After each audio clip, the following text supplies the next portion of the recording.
दोस्तों, मेरा नाम है वेद त्रिवेदी और हम लोग इस समय पढ़ रहे हैं फाइनेंशियल अकाउंटिंग। फाइनेंशियल अकाउंटिंग में जो हमारा चैप्टर चल रहा है वो है हायर परचेज सिस्टम। और इस सेशन में हम लोग आज अपनी तरफ से मैं लास्ट क्वेश्चन करने वाला हूँ। आपकी प्रॉब्लम रहेंगी तो मैं हमेशा की तरह हमेशा आपके साथ में हूँ। कोई भी प्रॉब्लम आपकी अगर हम तक आती है तो मैं उसका सोल्यूशन आपको बताने का अपना पूरा प्रयास करूँगा। आज जो हम लोग क्वेश्चन करने वाले हैं वो बहुत ही इंपॉर्टेंट है। जब कभी एग्जाम में बहुत ही स्टैंडर्ड क्वेश्चन पूछा जाता है तब इस टाइप के क्वेश्चन पूछे जाते हैं, नहीं तो जैसे क्वेश्चन पूछे जाते हैं सारे क्वेश्चन मैं आपको लगभग बता चुका हूँ। आज भैया हम लोग बात करने वाले हैं कि कोई जिसने परचेज किया है एसेट्स को, वो बीच में ही एग्रीमेंट को तोड़ देता है, अर्थात पूरा पेमेंट नहीं कर पाता। एक इंस्टॉलमेंट दिया, दूसरे 2 इंस्टॉलमेंट दिया और उसके बाद में पेमेंट करना वो बंद कर देता है, मजबूरी बस या जानबूझकर पता नहीं, लेकिन हाँ बंद कर देगा। ऐसी कंडीशन में क्या होगा? ये मेथड ही हमारा कहता है कि भैया अगर आपने लास्ट पेमेंट से पहले किसी भी पेमेंट का भुगतान करने में त्रुटि करी तो वेंडर आपसे एसेट्स को वापस लेके चला जाएगा और आपने जितना पैसा उसको दिया है वो जब्त कर लेगा। ये कंडीशन है हमारे इस मेथड की, ये कंडीशन है। तो आज हम लोग इसी से रिलेटेड एक क्वेश्चन करने वाले हैं। जो क्वेश्चन करने वाले हैं वो आपके बोर्ड पर है, आप उसको देख सकते हैं। क्वेश्चन के अंदर इंफॉर्मेशन कुछ ऐसी है। 1 जनवरी 2015 को वीनस ट्रांसपोर्ट कंपनी ने हार्दिक ब्रदर्स से 5 कारें किराया कर पद्धति पर खरीदी। प्रत्येक कार का नगद मूल्य 1,20,000 रुपये है। रोकड़ मूल्य का 10% उसी समय दिया गया और शेष राशि का भुगतान 4 बराबर की किस्तों में 8% वार्षिक ब्याज सहित प्रत्येक वर्ष 31 दिसंबर को होना है। वीनस ट्रांसपोर्ट कंपनी ने सरल रेखा पद्धति, अर्थात जिसमें एक बार जो डेप्रिसिएशन आ जाए वही रहता है, हमेशा बदलता ही नहीं है, सरल रेखा पद्धति से 15% वार्षिक ह्रास लगाने का निश्चय किया। वे 31 दिसंबर 2016 को देय किस्त का भुगतान न कर सके। हार्दिक ब्रदर्स ने 2 कारें क्रमागत ह्रास पद्धति से 25% वार्षिक ह्रास लगाकर वापस ले ली। वीनस ट्रांसपोर्ट कंपनी की पुस्तकों में कार खाता एवं विक्रेता का खाता बनाइए। तो चलिए हम लोग पहले देखते हैं कैसे इसको सॉल्व किया जाएगा। देखिए भैया, ये अनुबंध इनका हुआ था 1 जनवरी 2015 को। तुरंत एक डाउन पेमेंट किया था, तो जब 1 जनवरी 2015 को पेमेंट हुआ तो पहली इंस्टॉलमेंट ये कब दिए होंगे? 31 दिसंबर 2015 को दिए होंगे। उसके बाद में जो 31 दिसंबर 2016 को देय किस्त का भुगतान नहीं कर सके। कौन सी किस्त दिए हैं? केवल पहली इंस्टॉलमेंट दिए हैं, दूसरी इंस्टॉलमेंट नहीं दे पाए। बस क्वेश्चन की प्रॉब्लम यहीं से ही प्रारंभ हो जाती हैं। आपको ध्यान रखना चाहिए, क्या ध्यान रखना चाहिए कि हम लोग ये कैलकुलेशन कब तक की करेंगे, अकाउंट कब तक बनाएंगे, ये प्रॉब्लम रहेगी ना हमारे पास। सुनो इधर, हम लोग कैलकुलेशन वहां तक करेंगे जहां ये पहली बार पेमेंट नहीं दे पाया। पहली बार ये पेमेंट कहाँ नहीं दे पाया?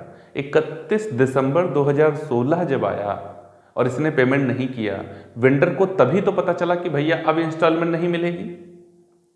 तब तक 1 वर्ष हो गया था, तो ब्याज ड्यू हो गया था, ब्याज ड्यू हो गया था, वेंडर को मिलेगा नहीं। मैं इंस्टॉलमेंट पेमेंट नहीं करूंगा लेकिन इंटरेस्ट वहां तक कैलकुलेट करूंगा जहां पहली बार त्रुटि की गई है। तो चलिए सीधा क्वेश्चन पे चलते हैं और देखते हैं कैसे इसको सॉल्व किया जाएगा। तो सबसे पहले हम लोग करते हैं calculation of interest. Calculation of interest, पहला कॉलम हमारा अमाउंट ड्यू ऑन, दूसरा कैश प्राइस, तीसरा इंटरेस्ट, यहां पर उसके बाद में इंस्टॉलमेंट, इंस्टॉलमेंट में क्या क्या? कैश प्राइस और इंटरेस्ट, यहां हायर परचेज इंस्टॉलमेंट, ये हमारा कॉलम बनता है। तो देखो 1 जनवरी 2015 को अनुबंध हुआ, तो कैश प्राइस कितना था? 6 लाख रुपया। 6 लाख कैसे? 5 कार खरीदना है इनको और एक कार 1,20,000 रुपए की है, तो एक कार 1,20,000 रुपए की 5 कारें खरीदेंगे, 12 पंचे 60, 6 लाख रुपए हो गया। जब 6 लाख रुपए हो गया, इसने तुरंत क्या किया? डाउन पेमेंट किया। कितना डाउन पेमेंट किया? 10%। कैश प्राइस का कितना? 10%। निकल गया, डाउन पेमेंट में हो गया ये, यहां पे लिख दें डाउन पेमेंट। अब कितना बचा? 5,40,000 रुपया। कितना बचा? 5,40,000। ये कब बाकी है? 31 दिसंबर 2015 को ये बाकी है। 1 वर्ष हो गया, ब्याज लगेगा। ब्याज लगेगा, कितना लगेगा? तो 5,40,000 पर ब्याज लगेगा 8%। ये जीरो कट गया, ये जीरो कट गया, कैलकुलेशन कर दो। 8 0 0, 8 0 0, 8 चक्कू 32 और 8 पंचे 40 और 3 43। ठीक है भैया, किस्त में ब्याज नहीं शामिल है। इसने क्या कहा कि ये 60,000 रुपये इसने तुरंत दे दिए हैं, बचा हुआ पैसा ये 4 समान किस्तों में दे देगा। तो 4 समान किस्तों में जब ये देने निकलेगा तो बचा हुआ है 5,40,000, इसको वो 4 किस्तों में देगा, तो 4 1 4, यहाँ बचा 1 हो गया 14, 4 3 12 और 4 पंचे 20, 1,35,000 रुपये की प्रत्येक किस्त होगी। तो ब्याज कहाँ है? 1,35,000 गुणे 4 बराबर 5,40,000 प्लस 60,000 का डाउन पेमेंट बराबर 6,000, 6 लाख। तो 6 लाख ही तो हमारा कैश प्राइस था। इसका मतलब है कि इंटरेस्ट इंस्टॉलमेंट में इंक्लूड नहीं है, अलग से है। तो यहां आ जाओ, इंस्टॉलमेंट आप कितनी देंगे? यहां पर इंटरेस्ट आप कितना होगा? 43,200 रुपया। कैश प्राइस कितना है? 1,35,000 रुपया। अब 1,35,000 और 43,200 रुपये, ये कितना हो गया? 1,78,200 रुपये की किस्त आप दे रहे हैं। जोड़ लीजिए, 5 3 8, 4 3 7, 1,78 ही आएगा। ठीक है, अब यहाँ आइए वापस। तो 5,40,000 में से आपने कितना दे दिया है? 1,35,000। बचा कितना? 0 0 0 5 और यहाँ 3 - 3 बराबर 0 और यहाँ पर 4 - 1 बराबर, यहाँ पर 5 - 1 बराबर 4। 4,05,000 रुपये ड्यू है। कब? 31 दिसंबर 2016 को। लेकिन क्वेश्चन में आपने पढ़ा 31 दिसंबर 2016 वाला पेमेंट इसने नहीं किया। जब 31 दिसंबर 2016 वाला पेमेंट इसने नहीं किया तो इंटरेस्ट तो ड्यू हो जाएगा। वेंडर को क्या पता कि हमको ये वाला इंस्टॉलमेंट नहीं पता मिलेगा। जब लास्ट डे आ गया वर्ष का, तब उसको पता चला कि मुझे नहीं मिलेगी इंस्टॉलमेंट, तो इंटरेस्ट तो तब तक ड्यू हो ही चुका था 1 वर्ष का। तो इंटरेस्ट कितना बनेगा? 4,05,000 इंटू 8/100। ये 2 जीरो, ये 2 जीरो कटे, 8 0 0, 8 पंचे 40, 8 0 0 का 4 और 8 चक्कू 32, 32,400 रुपये का इंटरेस्ट बनेगा। इंटरेस्ट हमारा यहाँ पर आएगा 32,400, लेकिन कोई कैश प्राइस नहीं और कोई इंस्टॉलमेंट नहीं दी जाएगी। बात खत्म हो गई। हम लोग बस यहीं तक का कैलकुलेशन करेंगे इंटरेस्ट का, उसके आगे पेमेंट ही नहीं हुआ, क्यों कैलकुलेशन करेंगे? नहीं करेंगे। अब आगे चलते हैं और डेप्रिसिएशन देखते हैं कैसे लगाया जाएगा। तो आगे देखते हैं कैलकुलेशन ऑफ डेप्ट। ये क्वेश्चन भैया बहुत इंपॉर्टेंट होने वाला है। अगर आपको सही लग रहा है तो देख सकते हैं, नहीं सही लग रहा है तब तो छोड़ दोगे ही और छोड़ के जा सकते हो। कैश प्राइस और इधर डेप्रिसिएशन। हाँ, मैं ये आपको इतना बता रहा हूं कि मैं ये क्वेश्चन कंप्लीट बताने वाला हूं, पूरी कैलकुलेशन और अकाउंट के साथ, कि कैसे इसको पूरा कंप्लीट बनाया जाएगा। ध्यान रखना, जब क्वेश्चन बहुत स्टैंडर्ड पेपर आया है तब इस टाइप के क्वेश्चन पूछे गए हैं। देखो कैश प्राइस कितनी थी? 6 लाख रुपए थी। ठीक है, डेप्रिसिएशन वो कितना लगाते हैं? क्वेश्चन में क्या दिया था? डेप्रिसिएशन कितना लगाते हैं? 15%। और कैसा? Straight line method. 15% straight line method. तो वर्ष 2015 पूरा वर्ष यूज किया गया है ना इस एसेट्स को, तो 6 लाख रुपए, इस पर 15% बराबर 90,000 रुपए का डेप्रिसिएशन आएगा। ठीक है, 90,000 रुपए डेप्रिसिएशन लग गया पहले वर्ष। कब लगेगा 90,000? ये फर्स्ट एंड सेकेंड ईयर, बस क्लोज मामला। ये 2 वर्ष लगेगा बस, और अलग अलग कैलकुलेशन नहीं करेंगे क्योंकि स्ट्रेट लाइन मेथड है। स्ट्रेट लाइन मेथड में एक बार जो डेप्रिसिएशन आ जाता है बस वही रहता है संपत्ति के पूरे जीवन काल तक।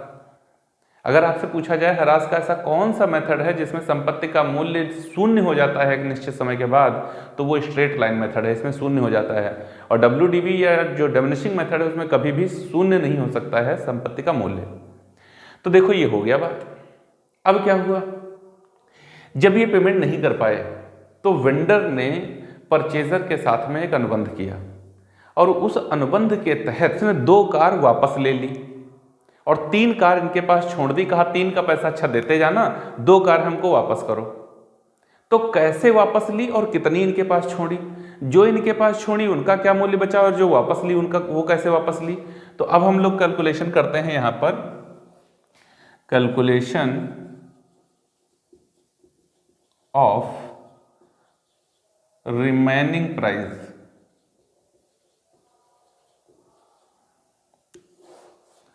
रिमेनिंग प्राइस का कैलकुलेशन करते हैं, कैश प्राइस और डेप्रिसिएशन।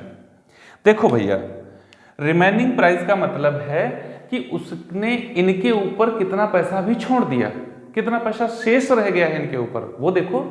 तो रिमेनिंग की बात करेंगे, 5 कार टोटल आई थी, उसमें से 2 वो वापस ले गया है, 3 इनके पास छोड़ दिया है।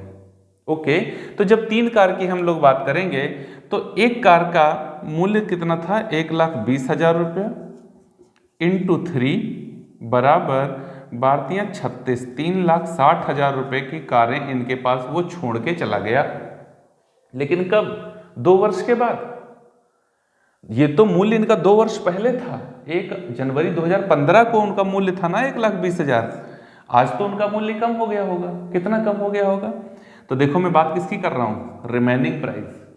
रिमेनिंग प्राइस मतलब परचेजर, और परचेजर के यहाँ डेप्रिसिएशन लगाने का मेथड कौन सा है, 15% straight line method, 15% straight line method.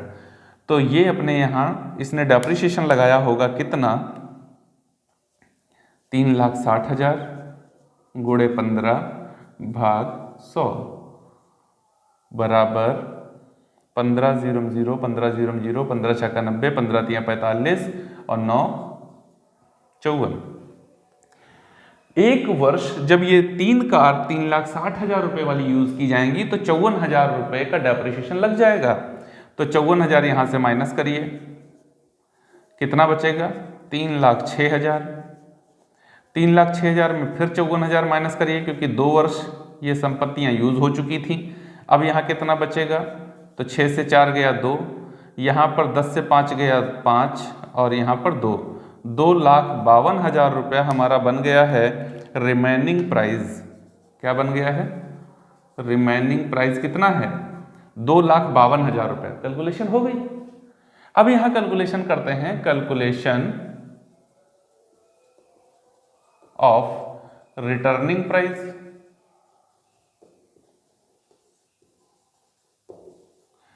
Returning price जो वापस जा रही है उनका मूल्य क्या है, तो फिर से वही कैश प्राइस और यहां पर डेप्रिसिएशन। ठीक, देखो 3 कार उसने इनके पास छोड़ दी, ये देखो 2 कार वापस लेके चला गया। एक कार कितने की थी, 1,20,000 रुपए की थी, तो 2 कार कितने की होंगी, 2 कार होंगी 2,40,000 रुपए की। ठीक, जब वो वापस लेता है ये लगाते हैं 15% स्ट्रेट लाइन मेथड, और जब वो वापस लेके जाता है इनके पास से तो कहता है 25% का डेप्रिसिएशन लगाएंगे, वो भी डिमिनिशिंग मेथड से। कितना लगाएंगे, 25% का लगाएंगे, वो भी डिमिनिशिंग मेथड अर्थात WDV के आधार पर। तो भैया 2,40,000 रुपए का आप 25% निकालो, ये 2 जीरो कट गए, 25 0 0, 25 0 0, 25 चक्कू 100, 25 दूना 50 और 10 60। पहले वर्ष का डेप्रिसिएशन कितना हुआ, 60,000। तो यहाँ पर हमने माइनस कर दिया 60,000, बचा कितना, 1,80,000। ठीक, अब 1,80,000 पर दूसरी बार उसने डेप्रिसिएशन लगा दिया, तो 1,80,000 फिर से 25%, तो 25 जीरो जीरो 25 जीरो जीरो 25 80 200 25 51 25 और 20 45। आपकी डेप्रिसिएशन कितना लग गया? 45,000 का लग गया। 45,000 यहाँ से माइनस कर दो, कितना बचा? 1,35,000 रुपये। ये हो गया रिटर्निंग प्राइस।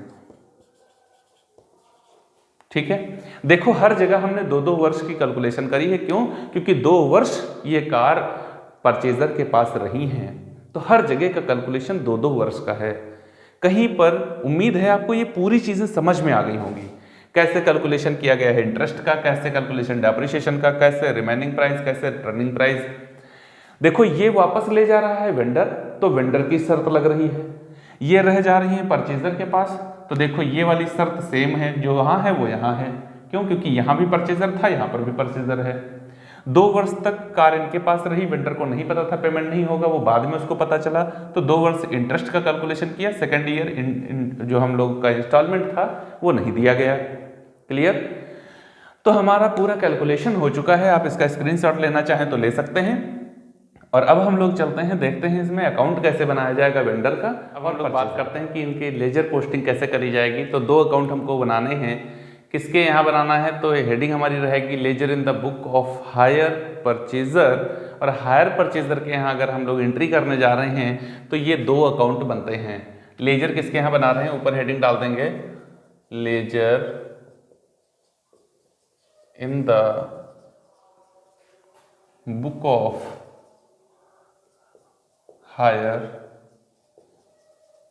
परचेजर। हम लोग हायर परचेजर के यहाँ ये लेजर पोस्टिंग करने जा रहे हैं। अब हायर परचेजर के यहाँ कौन कौन से अकाउंट बनने हैं? हायर वेंडर से अकाउंट बनना है और कार अकाउंट बनना है। तो चलिए सबसे पहले स्टार्ट करते हैं और देखते हैं कि कैसे बनेगा हायर वेंडर अकाउंट। तो देखिए डेट की बात करते हैं। सबसे पहले डेट है 2015 और 2015, ठीक है ना। जनवरी को हायर परचेजर ने कार खरीद ली है।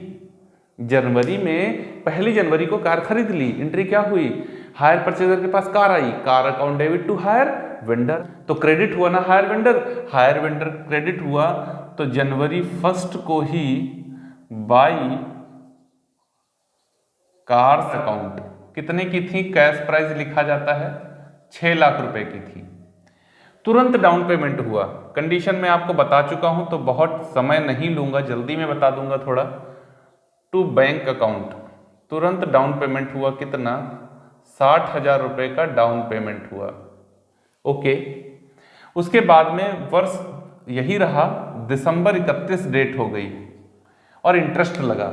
इंटरेस्ट लगता है तो क्रेडिट पोस्टिंग होती है बाई इंटरेस्ट अकाउंट। इंटरेस्ट कितना था हमारा? तो 43,200 रुपए का इंटरेस्ट था। ओके, हो गया। यही दिसंबर 31 में आए हम लोग तो पेमेंट किया टू बैंक अकाउंट 1,78,200 रुपए का पेमेंट किया गया पहली इंस्टॉलमेंट का।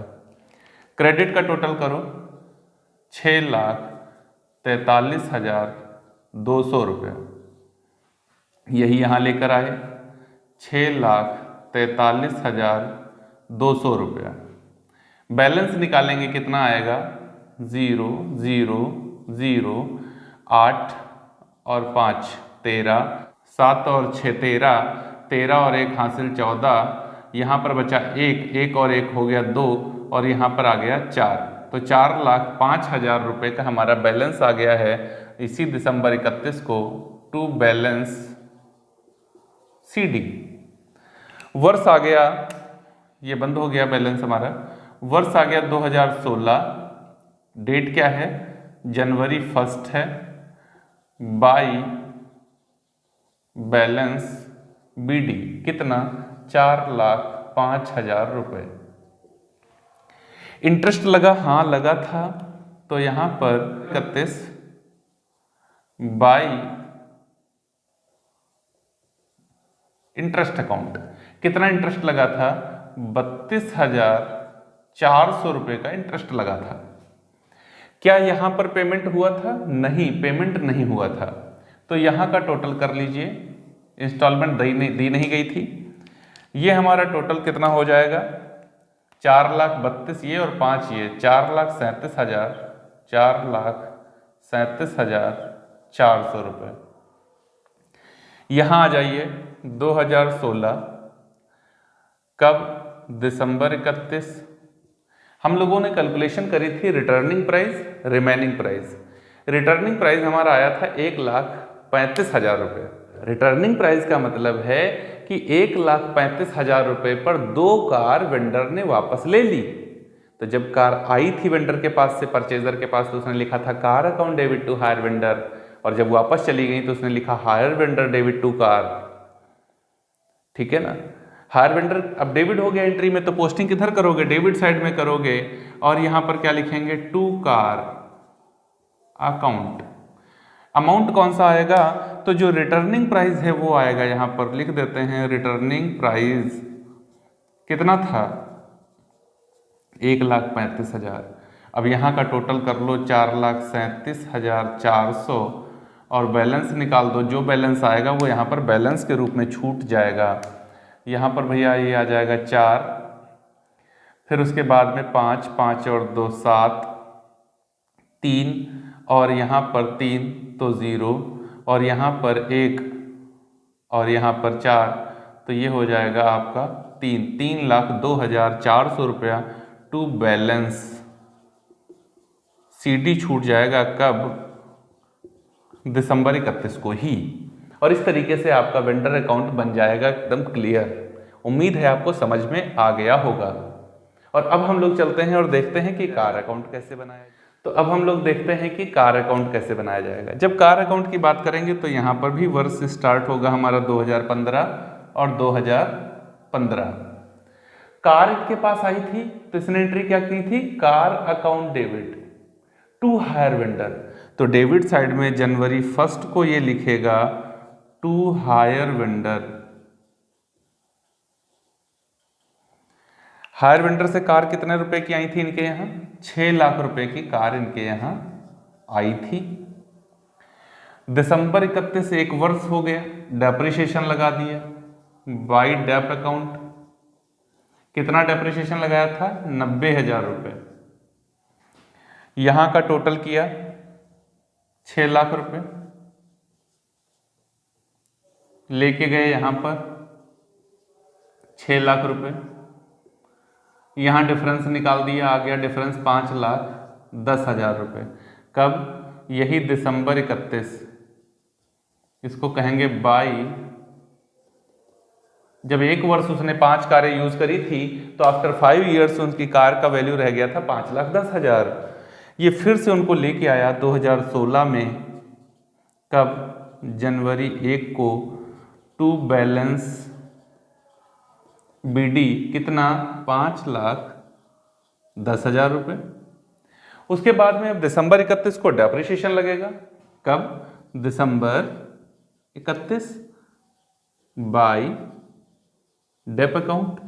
कैलकुलेशन हम लोग कर चुके हैं, कितना आया था, 90,000 रुपये हो गया। साथ ही साथ फिर हायर वेंडर ने 2 कार वापस ले ली, रिटर्निंग प्राइस कैलकुलेट किया है। जब हायर वेंडर ने कार वापस ली तो एंट्री क्या हुई, देखो कार आई थी इनके पास तो इन्होंने क्या किया था, car account debit to hire vendor. Car जब इनके पास से जा रही तो क्या लिख रहे हैं, hire vendor debit to car. Car credit हुई, बस क्रेडिट में पोस्टिंग करनी है। क्या लिखना है, डेट दिसंबर 31 की है, बाई हायर वेंडर। कितना अमाउंट आएगा, रिटर्निंग प्राइस ऑलरेडी हम लोग कैलकुलेट कर चुके हैं 1,35,000 रुपये। उसके बाद में कुछ कार इनके पास उसने छोड़ दी थी, 3 कार, उनका मूल्य कितना है, 2,52,000। रिमेनिंग प्राइस भी कैलकुलेट कर चुके हैं।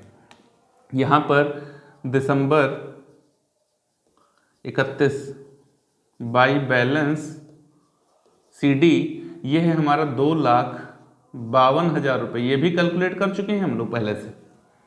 अब क्या करिएगा, इधर का टोटल करिए और इधर अंतर निकाल दीजिए। जितना भी अंतर आएगा वो हमारा लॉस हो जाएगा। तो इधर का टोटल करते हैं 5,10,000, यही यहाँ पे लेके आओ 5,10,000।